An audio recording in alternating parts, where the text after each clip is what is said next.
আসসালামু আলাইকুম।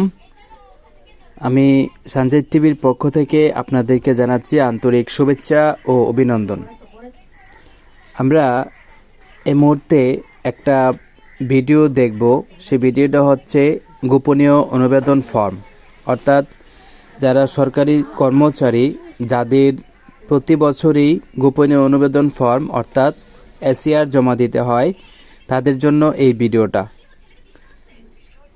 যারা সঞ্জয় টিভিকে লাইক, কমেন্ট এবং সাবস্ক্রাইব করেননি তাদেরকে অনুরোধ জানাচ্ছি লাইক, কমেন্ট এবং সাবস্ক্রাইব করে আমার পাশে থাকার জন্য। আমি এতে উৎসাহিত হই। প্রথমেই উপরে দেওয়া আছে গোপনীয়, তারপরে গণপ্রজাতন্ত্রী বাংলাদেশ সরকার এই লোগোটা দেওয়া আছে, আর নিচে আছে গণপ্রজাতন্ত্রী বাংলাদেশ সরকার একটা লাইনে বাক্যে লেখা। এরকম একটা ফর্ম আপনারা অনলাইন থেকে ডাউনলোড করে নেবেন, যেটা আপনাদের জন্য অত্যন্ত দরকারি।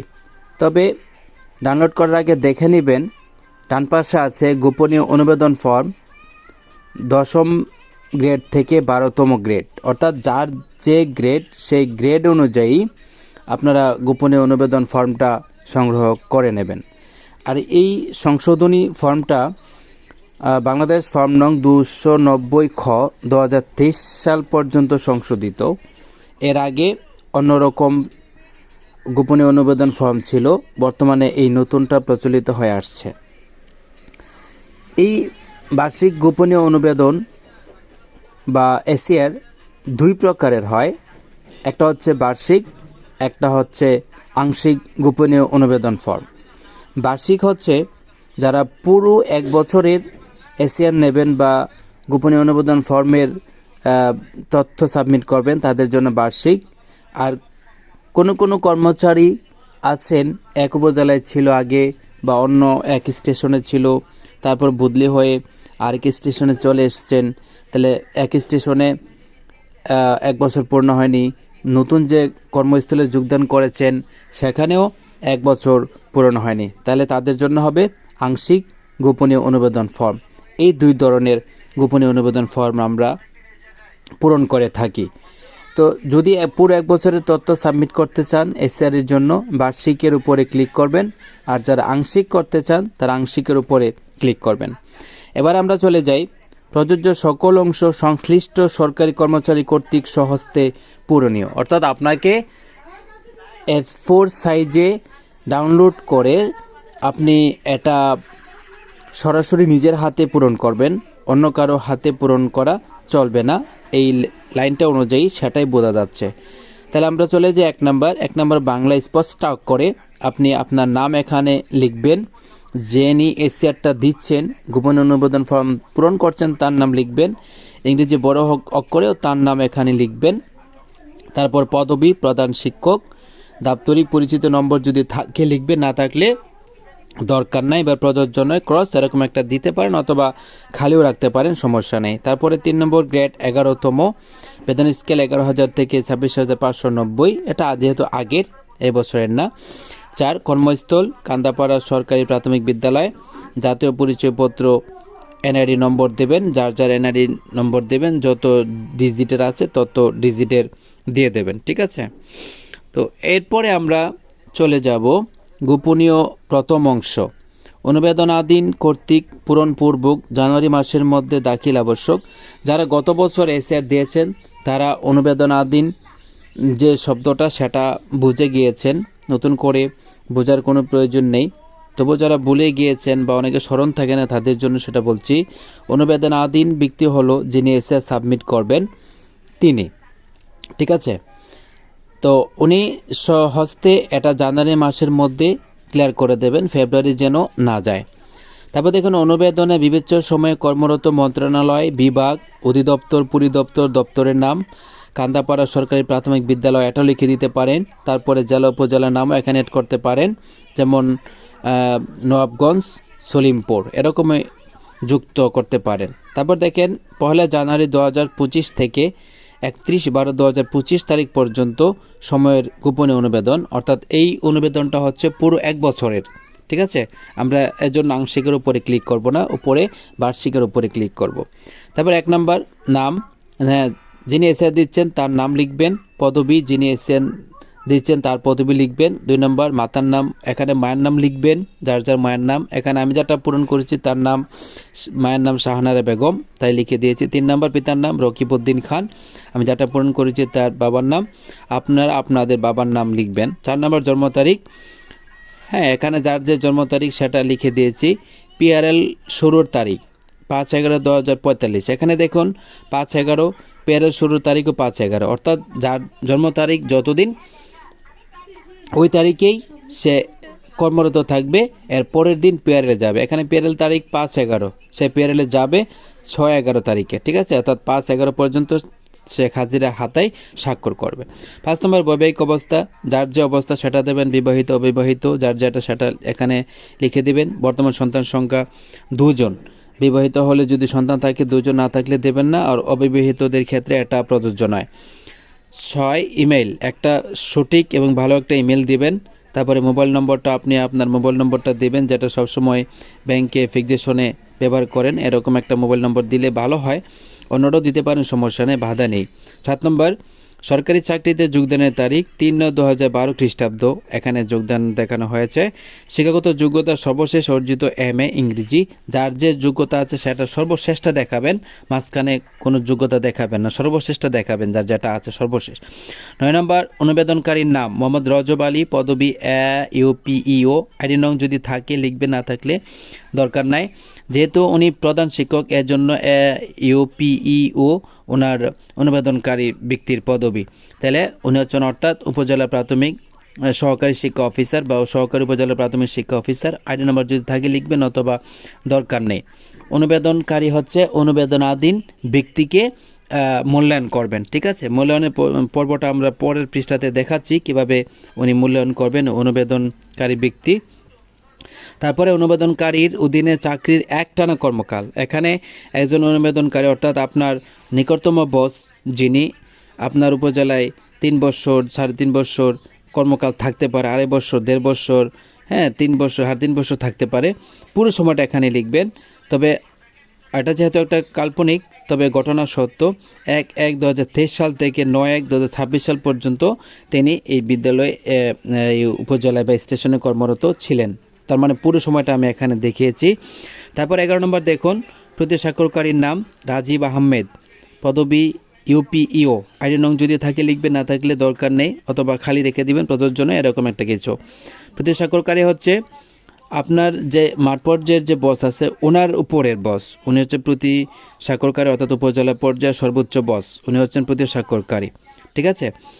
তো এরপরে দেখুন প্রতি স্বাক্ষরকারীর অধীনে কর্মকাল, এটা অনুবেদনকারীর অধীনে চাকরির একটানা কর্মকালের মতোই, 3 বছর 4 বছর 3.5 বছর 2.5 বছর যতদিনই থাকে পুরো কর্মকালটা এখানে লিখবেন। এই কর্মকালের মধ্যে আপনি 1 বছরের ACN নিয়েছেন, এটাই বোঝানো হচ্ছে এখানে। 13 নম্বর দেখুন, গোপনীয় অনুবেদনটি আংশিক হলে প্রযোজ্য হওয়ার কারণ প্রমাণক সহ দলিল বদলির আদেশ, অর্থাৎ আপনি যেহেতু বার্ষিক অনুবেদন দিয়েছেন বা ACR দিয়েছেন, এর জন্য আপনার বদলির আদেশ বর্ণ কোনো কিছু প্রযোজ্য হয়নি। যারা আংশিক দেবে তাদের ক্ষেত্রে বদলির আদেশ এগুলো প্রযোজ্য হবে, ঠিক আছে। 14 নম্বরে একই পঞ্জিকা বর্ষে একটানা 3 মাস বা ততোধিক সময়ের গোপনীয় অনুবেদন প্রযোজ্য না হলে মেয়াদ ও কারণ প্রমাণক সহ প্রযোজ্য নয়, অর্থাৎ এখানে প্রযোজ্য নয় কেন, কারণ আপনি আংশিক দেননি। যদি আংশিক দিতেন তাহলে প্রমাণক সমূহ দলিলপত্রের দরকার হতো, ঠিক আছে, এখানে এজন্য দরকার হয়নি।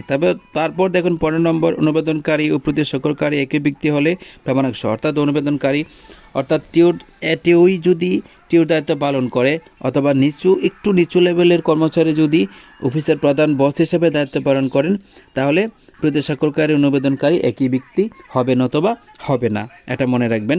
তারপরে তারিখ 1/1/2026, অর্থাৎ 25 সালের ACR আমি 1/1/2026 সালে জানুয়ারির প্রথম দিকেই নিয়েছি, এমনটাই বোঝানো হয়। তারপরে অনুবেদনাধীন কর্মচারী স্বাক্ষর এখানে দিয়েছি, নাম লিখে দিবেন, পদবি সহকারী শিক্ষক লিখে দেবেন বা প্রধান শিক্ষক, যার যেটা আছে সেটা এখানে লিখে দিবেন। পরিচিত নং যদি থাকে লিখবেন, নতবা দরকার নাই।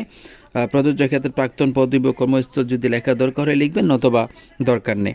তারপরে আমরা যাব দ্বিতীয় পৃষ্ঠায়। দ্বিতীয় পৃষ্ঠাটা আমরা একটু ভালো করে বোঝার চেষ্টা করব। অনুবেদনকারী কর্তৃক পূরণপূর্বক ফেব্রুয়ারি মাসের মধ্যে অগ্রহণ আবশ্যক, অর্থাৎ আপনি যে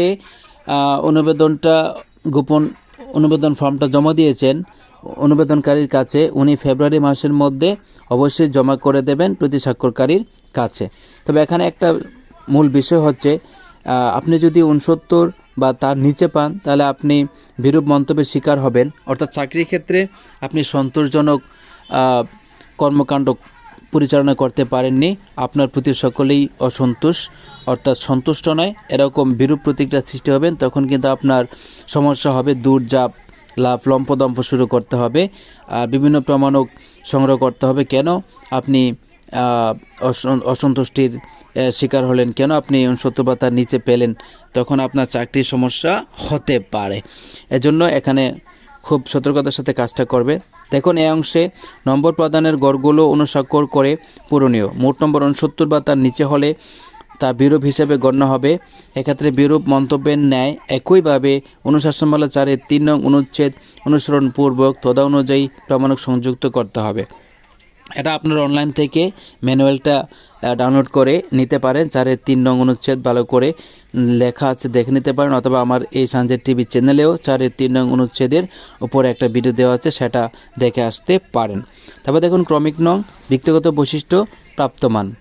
হ্যাঁ, ক্রমিক নং 1, 2, 3, 4 চারটা দেওয়া আছে। ব্যক্তিগত বৈশিষ্ট্য এখানে 4টা দেওয়া আছে। 4টার মধ্যে সর্বোচ্চ নম্বর 40 আর সর্বনিম্ন নম্বর 4 দুগুণে 8, 8 নম্বর। প্রাপ্তমান দেখুন 10, 8, 6, 4, 2 যে করে স্বাক্ষর করবে অনুবেদনকারী সে গড়ের তত নম্বর পেয়েছেন বলে আপনি গণ্য হবেন। প্রথমে দেখুন সতত সুনাম রজব 10 নম্বর গড়ে স্বাক্ষর করেছে, তার মানে আপনি 10 পেয়েছেন। শৃঙ্খলাবোধ 8-এর গড়ে স্বাক্ষর করেছেন একই সারিতে, এজন্য আপনি 8 পেয়েছেন। অনুগতর মধ্যে স্বাক্ষর করেছেন 4 নম্বর গড়ে, তার মানে আপনি 4 পেয়েছেন। সেবা গ্রহীতার সঙ্গে ব্যবহার রজব 10 নম্বর গড়ে স্বাক্ষর করা হয়েছে, তার মানে আপনি 10 পেয়েছেন। তারপরে দেখুন কর্মসম্পাদন ক্রমিক নং 5 পেশাগত গান দক্ষতা, এখান থেকে আপনি 8 পেয়েছেন, যেহেতু 8 নম্বর গড়ে স্বাক্ষর আছে। 6 নম্বর গড়ে কাজের মান ও পরিমাণ আপনি 10 পেয়েছেন। 7 কম্পিউটারের মধ্যে কম্পিউটার বিষয়ে জ্ঞান ও দক্ষতা আপনি 8 পেয়েছেন। ইনতি ব্যবহার আগ্রহ দক্ষতা আপনি 6 পেয়েছেন। নতুন রেজিস্টার সংরক্ষণ এবং ব্যবস্থাপনা আপনি 10 পেয়েছেন। তারপরে দাপ্তরিক কাজে আগ্রহ ও প্রচেষ্টা, এখানে দেখুন রজব অনুবেদনকারী তাকে 8 দিয়েছিল, কিন্তু দেখুন এটা কেটে দিয়ে আবার রাজীব নামে স্বাক্ষর করা হয়েছে।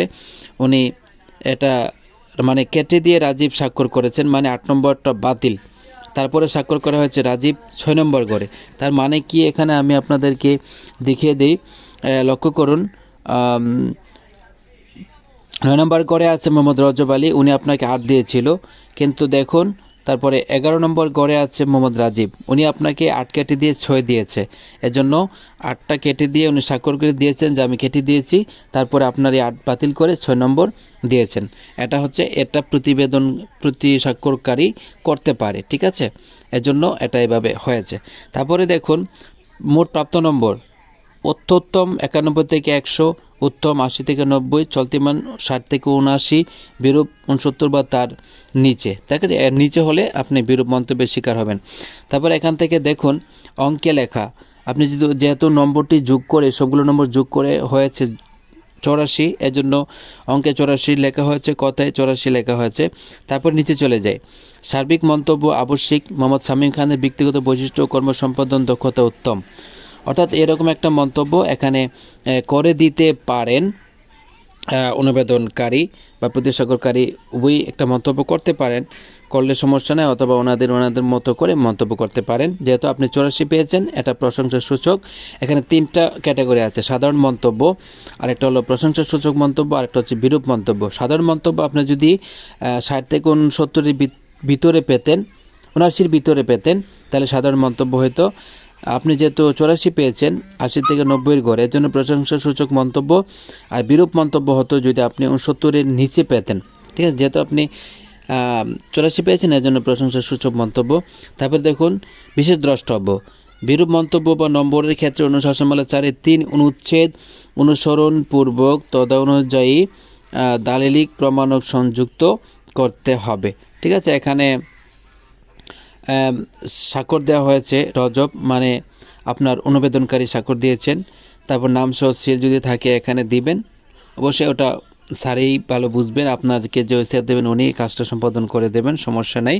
তারপরে আমরা চলে যাই তৃতীয় অংশ, তৃতীয় অংশের মধ্যে দেখেন প্রতিস্বাক্ষর কর্তৃক পূরণপূর্বক মার্চ মাসের মধ্যে অগ্রহণ আবশ্যক। অর্থাৎ অনুবেদনকারী যখন অগ্রহণ করে ওনার বসের কাছে দেবেন, তাহলে উনি হবেন প্রতিস্বাক্ষরকারী। উনি অবশ্যই মার্চ মাসের মধ্যে কাজটা করে ফেলবেন, মার্চের মধ্যে কাজটা সম্পন্ন করে ফেলবেন। তবে এখানে দেখুন, আমি অনুবেদনকারীর মূল্যায়নের সাথে একমত বা একমত নই। একমত হতে পারে, যদি একমত হয় তাহলে 84 যে পেয়েছেন সেটা ঠিক থাকতো। আর যদি একমত নই এরকম হয় তাহলে আপনার 84 নাম্বার হেরফের হতে পারে, বাড়তেও পারে, আবার কমেও যেতে পারে, আবার সমানও থাকতে পারে। অর্থাৎ বাড়বে অথবা কমবে, দুইটার একটা হবে। আর একমত হলে ঠিকই থাকবে। একমত না হলে কিংবা অনুবেদনকারী প্রদত্ত নম্বর হ্রাস বৃদ্ধির ক্ষেত্রে মন্তব্য আবশ্যক। আমি অনুবেদনকারীর সাথে কিছুটা ভিন্নমত পোষণ করছি, যেহেতু এখানে বলছে হ্রাস বৃদ্ধির ক্ষেত্রে মন্তব্য আবশ্যক। একমত অর্থাৎ কিছুটা ভিন্নমত পোষণ করছে, এজন্য নাম্বারে কিছুটা পরিবর্তন হবে। তার প্রাপ্ত নম্বর সামান্য পরিবর্তন হবে বলে মনে হয়, ঠিক আছে। এই জন্য উনি ওইখানে এই জন্যই ওখানে তিনি স্বাক্ষর করে দিয়েছেন। এই যে 11-10 নম্বর গড়ে স্বাক্ষর করে দিয়েছেন, কেটে দিয়ে 8 নম্বর গড়ে 6 নম্বর গড়ে স্বাক্ষর করেছেন। এজন্য এই মন্তব্যটা তিনি এখানে এসে করে দিয়েছেন। তারপরে ওনার মন্তব্য কী ছিল, পরে প্রদত্ত মন্তব্য কোন ধরনের প্রযোজ্যটিতে অনুস্বাক্ষর দিই। সাধারণ মন্তব্য যেহেতু ছিল না, প্রশংসাসূচক মন্তব্য ছিল, কারণ 80-র উপরে আছে। বিরূপ মন্তব্যের জন্য 2টা খালি প্রশংসাসূচক গড়ের মধ্যে মন্তব্য দেওয়া হয়েছে। তারপর দেখুন, বিশেষ দ্রষ্টব্য বিরূপ মন্তব্য নম্বরের ক্ষেত্রে অনুশাসনমালা 4-3 নং অনুচ্ছেদ অনুসরণপূর্বক তদা অনুযায়ী দালিলিক প্রমাণক সংযুক্ত করতে হবে। 4-3 নং অনুচ্ছেদে কী বলা আছে এটা আমার চ্যানেল থেকে আপনারা সবাই দেখে আসবেন। প্রদত্ত নম্বর 82 সংখ্যায়, তারপরে কথায় 82 লিখে দেওয়া হয়েছে। আপনি একটা প্রতিবেদনকারীর কাছে স্বাক্ষর করেছেন 15/1/2026 তারিখের মধ্যে, উনি এটা মার্চের মধ্যে সম্পন্ন করে ফেলবেন। তারপরে প্রতিস্বাক্ষরকারীর স্বাক্ষর এটা এখানে দেওয়া হয়েছে, নাম সহ সিল সব কিছু দেওয়া হয়েছে। অর্থাৎ এখানে 15/1/2026 অর্থাৎ জানুয়ারি 15 তারিখের মধ্যে উনি এটা সম্পন্ন করে দিয়েছেন। সর্বোচ্চ মার্চ মাস পর্যন্ত তিনি সময় পাবেন। তারপরে চতুর্থ অংশ হচ্ছে প্রতিস্বাক্ষরকারীর কাছ থেকে আপনি আপনার এসিআর বা গোপনীয় অনুমোদন ফর্ম বুঝে নেওয়ার পরে ডোসিয়ার সংরক্ষণকারী মন্ত্রণালয় বিভাগ বা দপ্তরের কাছে এটা জমা দেবেন এবং ডিসেম্বর মাসের মধ্যে সংশ্লিষ্ট সকল বিষয়ে নিষ্পত্তিকরণ আবশ্যক। এই জায়গাটা কি বলছে দেখেন, ডিসেম্বর মাসের মধ্যে সংশ্লিষ্ট সকল বিষয় নিষ্পত্তিকরণ আবশ্যক। এটা কাদের জন্য? ওই যারা বিরূপ মন্তব্যের শিকার হবেন, 69-এর নিচে পাবেন, তাদের জন্য একটা বিভাগীয় মামলা হতে পারে। ওই যে বললাম, দূর যা লম্পদম্প শুরু হয়ে যাবে, টানা খেঁচড়া শুরু হয়ে যাবে, আপনাকে বিভাগীয় মামলার বা বিভিন্ন সমস্যার সম্মুখীন হতে হবে। অর্থাৎ পরবর্তী বছরের জন্য এসিআর নেওয়ার আগ পর্যন্ত ডিসেম্বরের মাসের মধ্যে এটা অবশ্যই সম্পন্ন করতে হবে, নতুবা আপনি সমস্যায় পড়বেন। 1. পূরণকৃত ফর্ম প্রাপ্তির তারিখ 15/1/2026, অর্থাৎ প্রতিস্বাক্ষরের কাছ থেকে আপনি জমা নিয়ে ডোসিয়ারের কাছে দিয়েছেন একই তারিখে বা পরের দিনও দিতে পারেন, সমস্যা নেই। গৃহীত কার্যক্রম উনি সব করে দেবেন। তারপরে ডোসিয়ার যে কাজটা 3 নম্বরে করবেন সেটা হচ্ছে প্রযোজ্য ক্ষেত্রে অঙ্কে 82 লিখবেন, কথায় 82 লিখবেন। আপনি কিন্তু 84 পেয়েছিলেন, প্রতিস্বাক্ষরকারী কিন্তু 82 দিয়েছেন। সর্বশেষ প্রতিস্বাক্ষরকারী যেটা দেবেন সেটাই কিন্তু গণ্য হবে। তারপর দেখুন, যিনি জমা রেখেছেন তিনি হচ্ছেন মিজান, ওনার নাম ঠিকানা সব কিছু এখানে দিবেন। অফিস সহকারী প্রধান, উনি এখানে সব কিছু দিবেন, দিয়ে আপনারটা ডোসিয়ারে সংরক্ষণ করে রেখে দেবেন। তারপরে আপনার কাজ আপাতত শেষ, পরবর্তী বছরের জন্য সিদ্ধান্ত নেবেন। আশা করি ভিডিওটা ভালো লেগেছে। যদি ভালো লাগে লাইক, কমেন্ট এবং সাবস্ক্রাইব করে সঞ্জয় টিভির পক্ষ থেকে আমাকে উৎসাহিত করবেন। আজ এই পর্যন্তই। পরবর্তীতে আবার আপনাদের সঙ্গে কথা হবে সাধারণ অনুসরণীয় বিষয়সমূহ। এই বিষয়ে ভিডিও দেওয়া আছে, আপনারা দেখে আসতে পারেন। সে পর্যন্ত সবাই ভালো থাকবেন। খোদা হাফেজ।